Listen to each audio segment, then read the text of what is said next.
লেবাননের শক্তিশালী সশস্ত্র গোষ্ঠী হিজবুল্লাহর প্রধান হাসান নাসরাল্লাহ নিহত হওয়ার একদিন পর ইরানের সর্বোচ্চ নেতা বলেছেন, হিজবুল্লাহ প্রধানের এই মৃত্যুর প্রতিশোধ নেওয়া হবে। নাসরাল্লাহ শাহাদাত বরণের ঘটনায় আয়াতুল্লাহ আলী খামেনি ইরানে ঘোষণা করেছেন 5 দিনের শোক। তিনি বলেছেন, নাসরাল্লাহ একটি পথ এবং চিন্তাধারা যা অব্যাহত থাকবে।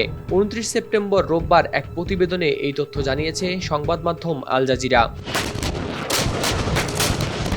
শিয়া বাটার ও ভিটামিন ই সমৃদ্ধ lily glam beauty soap. Lily, always beautiful. এদিকে নাসরাল্লাহর উপর হামলা নিয়ে ইসরায়েলি সামরিক বাহিনী জানিয়েছে, গত শুক্রবার রাজধানী বৈরুতে এক হামলায় হত্যা করা হয় নাসরাল্লাহকে। তাদের নাসরাল্লাহর হাতে হাজার হাজার মানুষের রক্ত ছিল। তবে হিজবুল্লাহ এই হত্যাকাণ্ডে লড়াই চালিয়ে যাওয়ার ঘোষণা দিয়েছে, কিন্তু ইরান উচ্চারণ করেছে প্রতিশোধের হুঁশিয়ারি। একই সাথে জাতিসংঘ নিরাপত্তা পরিষদের সভা জরুরি ভিত্তিতে ডাকার আহ্বানও জানিয়েছে তারা। এদিকে ইরানি সংবাদ মাধ্যম জানিয়েছে, শুক্রবার বৈরুতে ইসরায়েলি হামলায় শুধু হিজবুল্লাহই নন, নিহত হয়েছেন ইরানের বিপ্লবী গার্ডের একজন জেনারেলও। উল্লেখ করেছেন ঐতিহাসিক মোড় ঘোরানো ঘটনা হিসেবে। আর যুক্তরাষ্ট্রের প্রেসিডেন্ট জো বাইডেন এই হত্যাকাণ্ডকে বর্ণনা করেছেন ন্যায় বিচারমূলক পদক্ষেপ হিসেবে।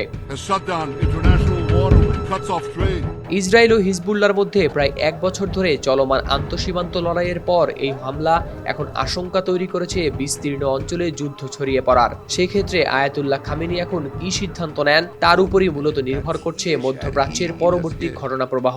যদিও এখন পর্যন্ত তিনি ও অন্যান্য শীর্ষস্থানীয় ইরানি নেতারা গত কয়েক সপ্তাহে হিজবুল্লাহর উপর ইসরায়েল যে গুরুতর হামলা চালিয়েছে তার প্রতিশোধ নেয়ার প্রতিশ্রুতি এড়িয়ে চলেছেন। এর কারণ সম্ভবত ইরান তার প্রধান শত্রু ইসরায়েলের সাথে সরাসরি সংঘাত এড়াতে চায়।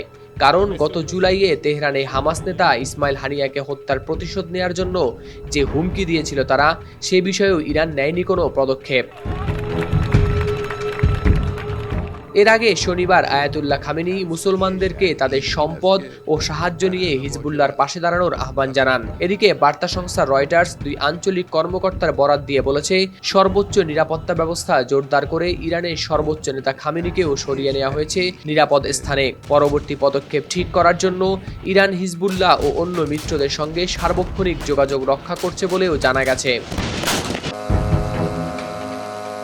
হাওলাদার শামীম, RTV।